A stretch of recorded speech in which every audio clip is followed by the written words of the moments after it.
السلام عليكم خياتي، واش راكم؟ ان شاء الله تكونوا كامل بخير. جمعة مباركة عليكم جميعا ان شاء الله.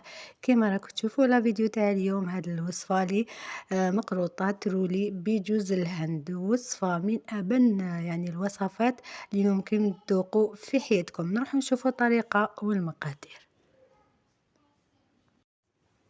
إذا خياتي بسم الله ولا بركة الله، نبداو في الوصفة نتاعنا. والمقادير اللي نحتاجوها هي عندي كاس زيت، الكاس اللي نعبرو به الزيت نكملو نعبرو به باقي المكونات. عندي كاس سكر، نتوما إذا كان متوفر عندكم سكر الحبيبات كريستاليزي استعملوه، إذا ما كانش متوفر عندكم استعملوا سكر ناعم. أنا هي نورمالمون الوصفة بالسكر العادي الكريستاليزي، أنا ما كانش متوفر عندي استعملت سكر ناعم مع رشة ملح ومغرف صغيرة لافاني. نخلطوا هذه المكونات مليح حتى يذوب لنا هذاك السكر. إذا استعملتوا السكر يعني الحبيبات خلطوا مليح مليح حتى تمسوا بيدكم تلقاو الحبيبات تاع السكر ذابوا. في هذيك المرحلة نضيفوا البيض اللي هما حبة كاملة وحبة نحطوا لها غير صفار، يعني زوج حبات بيض نحطوا حبة كاملة وحبة نحطوا لها غير صفار. نكملوا نخلطوا ندخلوا هذاك البيض في السكر والزيت نتاعنا. هنا سعة الكاس أنا اللي استعملت السعة تاعو 220 ملي. بعد ما خلطت مليح هذاك البيض والسكر والزيت نضيف هنا ملعقة، ملعقة أكل مملوءة تاع معجون المشمش. إذا ما كانتش متوفرة عندكم تقدروا تستغنوا عليها. نخلط خلطة خفيفة، ندخل هذيك الملعقة تاع المعجون.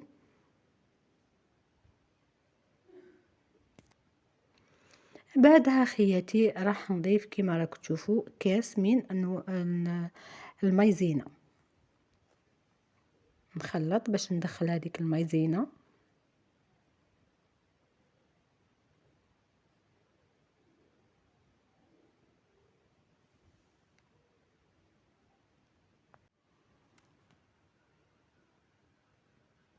بعد ما خلطت مليح في هذه المرحلة راح نقسم الخليط نتاعي الى قسمين، يعني نحاولوا نديرهم قد يعني وزن واحد تقدروا توزنوهم. القسم الاول راح نضيف له الفارينة مع خميرة الحلويات.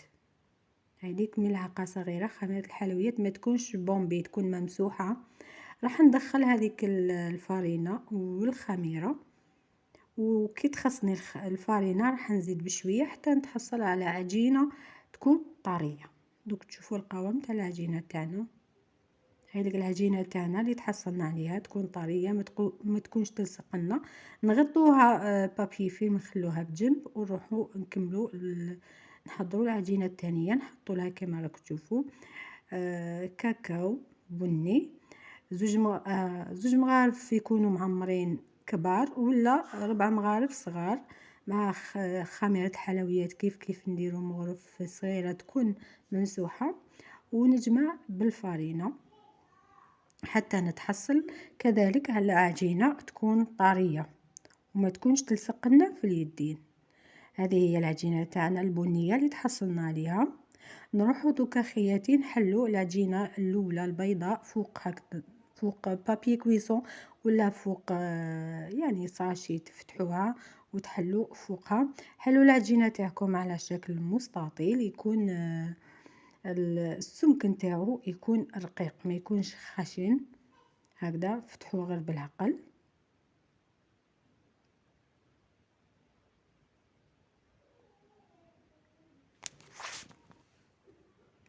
بعد ما حليت العجينة تاعي نخليها جانبا، ونروح نحل العجينة البنية بنفس الطريقة وبنفس القياسات اللي حليت بها العجينة البيضاء ونحطها فوقها كما راكم تشوفوا.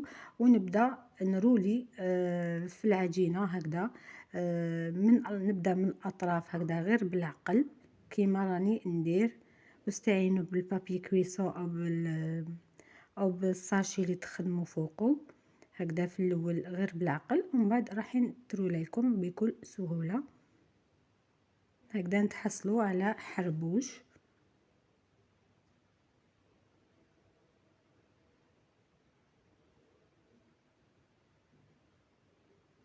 هكذا خياتي. من بعد نغلق الاطراف، شوفوا معايا كيفاش نغلقوهم مليح. ومن بعد نبدا نرقق في هذا الحربوش. هكذا نرققو، يعني ما نخلوهش هكذاك خشين باش ما تجيناش الحبه خشينه وكبيره. انا الحربوش جاني كبير، قسمته على زوج هكذا باش نقدر نتحكم فيه. نزيد نعاود نرققو شويه هكذا كيما نخدمو المقروط تماما. ومن بعد نجي نحي هذوك الاطراف ونجي نقيس بزوج صباعتين ونقطع مقيرطات صغار. نقطعوا الحبه الاولى ومن بعد نرفدوها ونبداو نقيسوا عليها كامل الحبات نتاعنا باش يجونا كامل الحبات قد ما تجيكمش حبه صغيره وحبه كبيره.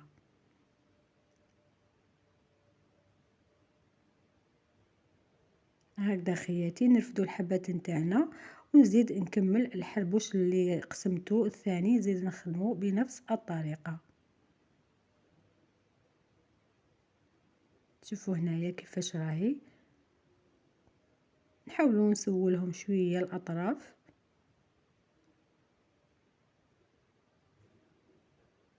نحطوا الحبات نتاعنا في سنيوه وندخلوهم يطيبوا في فرن مسخن مسبقا على 170 درجه. نخلوهم يطيبوا مليح من التحت ومن الفوق باش يدخل لهم الطياب من الداخل وما يقعدوا لكمش خضوره. خلوهم يطيبوا في عقلهم غير على 170 درجه. واذا حبيتوا الشكل تاعهم ما يفسد لكمش، فوتوا شعلوا لهم من الفوق كي يشدوا الشكل، يشد الشكل تاعهم، يعني هكذا باش ما يفسد لكمش. على بالكم الحلوى كطيب من التحت راح الشكل تاعها يفسد. فوتوا طيبوهم من الفوق كي يشدوا روحهم ويتحمروا شويه من الفوق، عاودوا شعلوا لهم من التحت يزيدوا يتحمروا لكم مليح كيما راكم تشوفوا. هكذا لا فورم تاعهم تبقى هي وما تتخسرش معاكم. للتزيين بعد ما يطيبوا نخلوهم يبردوا. عندي معجون المشماش وعندي نواه كوكو اللي كنت حمصته، يعني نواه كوكو وحده ما نضيفوا له حتى اضافات. حمصوا حتى ياخذ اللون الذهبي ونمسحوا الحبات تاعنا بالمعجون من كل الجوانب ومن الفوق من السطح، غير من القاعده من تحت ما نديروش معجون. ونروحوا نرمدوها في هذاك نواه كوكو كيما راكم تشوفوا خياتي. طريقه تزيين بزاف سهله وبسيطه وتعطيكم منظر ولا اروع يعني للكاطو نتاعكم.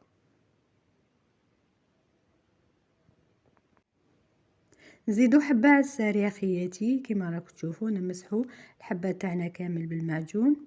اذا كان طحتوا في معجون يكون ثقيل تقدروا تزيدوا له شويه من الماء، تسخنوا شويه ماء وتزيدوه له وتخلطوا مليح مليح راح يخفف معاكم. واللي يحب ذوق المزهر تقدروا تضيفوا له المزهر. هكذا نكملوا الحبات تاعنا كامل هكذا خياتي. والوصفه نتاعنا راهي جاهزه كيما راكم تشوفوا، جات روعه يعني شكلا ومذاقا اقتصاديه، تخرج كميه كبيره. بعد ما نكملوا طبعا نحطوها في الكيسات. اذا كانت عندكم مناسبه او عيد طبعا تحطوها في الكيسات. هنا راح نقسم لكم قطعه، يعني صدقوني الطراوه تاع الكاطو تقولش راكو تاكلوا في موسكوتشو، يعني من كثرة انها طرية. شوفوا معايا كي نضغط عليها بنتها روعة روعة روعة، يعني من أبن الوصفات اللي ممكن تذوقوهم. بنتها رهيبة هاد الوصفة، سورتو لمحبين نواد كوكو راح تعجبكم كامل هاد الوصفة. اذا خياتي هذه هي الوصفه تاعنا تاع اليوم، ان شاء الله تكون عجبتكم. ما بقى لي غير نقول لكم نتلاقاو في فيديو قادم بحول الله وسلام.